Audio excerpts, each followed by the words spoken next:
Hello, hello. Welcome back to the Indie Grounds podcast, third episode. I am so thankful for the support I've gotten over this podcast.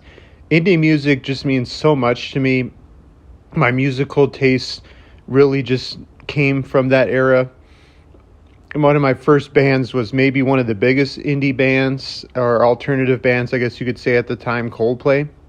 But today, we are going to be talking about a song. In fact, you could say that it's one of, if not the indie anthems of that early, or I should say late 2000s, early 2010s era.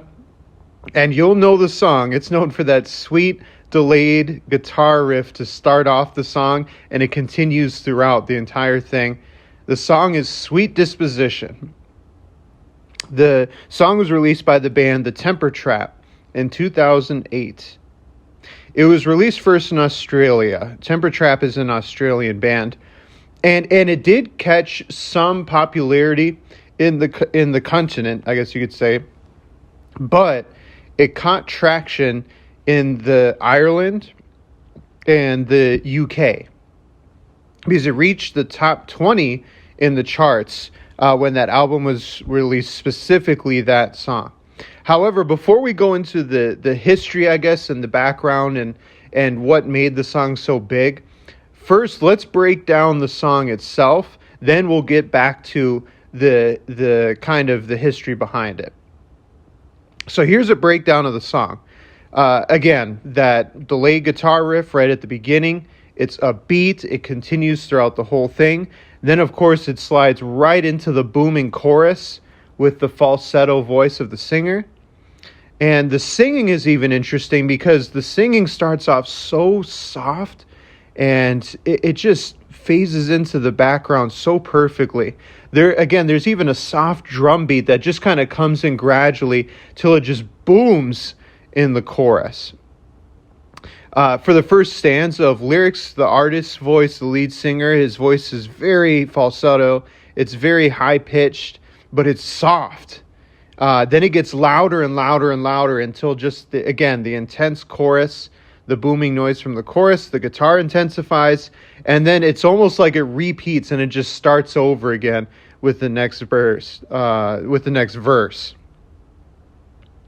Again, this song, Sweet Disposition, it's often described as an indie anthem, It's very well known amongst the indie artists. A lot of indie people know this song. And the song itself, if you listen to the lyrics, is about the innocence of youthful love, kind of that puppy love. When you're first starting to, I wouldn't even say date each other. It's kind of like when you're hinting even at dating this person. It's kind of the build up to that moment of time. Now, let's get to why did this song, Sweet Disposition, why did it get so popular, specifically in the United States? Because again, this is an Australian band. Yes, it caught some attention in Ireland and the UK, but why did it cross over into the USA? Well, it's pretty simple. It's because of a movie. And in fact, it's because of an indie movie that a lot of that same group of people probably listened to and watched. 500 Days of Summer.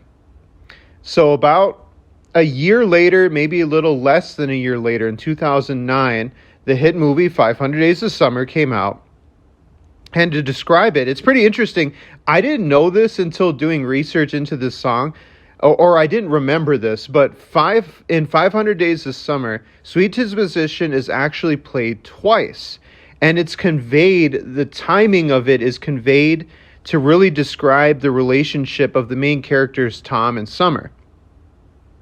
So, of course, if you watch the movie, if you've seen the movie, if you haven't, basically the premise is Tom, the main character, it's kind of in a one-sided relationship. He has immense feelings, puppy dog feelings for Summer. She's not really reciprocating those feelings back. So the song is first played when the couple they kind of happily explore the city where Tom lives. He's showing her around. It's kind of like he's showing her his world for the first time, and her defenses are even lowering.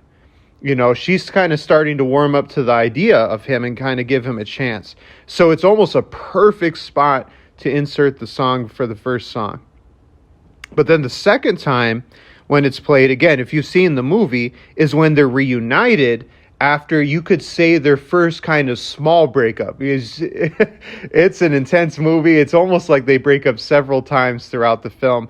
And so this is the first time they see each other again. So again, those emotions kind of, strike a chord.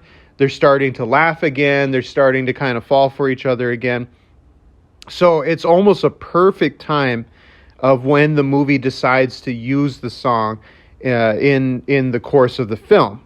So it shows, basically kind of summing up both moments of when it's used. It's kind of showing the magical, the happy times of that falling in love time period of a relationship. But then, of course, it's all brought down again in the movie when Tom is friend-zoned, when the relationship doesn't work out, when life just happens, as Summer herself describes in the film. The song was just used perfectly, and again, it just is a main reason why the song got so big. But just kind of to wrap things up about the song Sweet Disposition, it's been used in some movies since. Even the closest was in the year 2020. It was used in a major motion picture. It's been used in television shows and video games throughout the years. And with indie music, it's very tough to say, well, it's a one-hit wonder, because that's the whole point of the era of indie music. It's an independent label. A lot of artists are not seeking that stardom.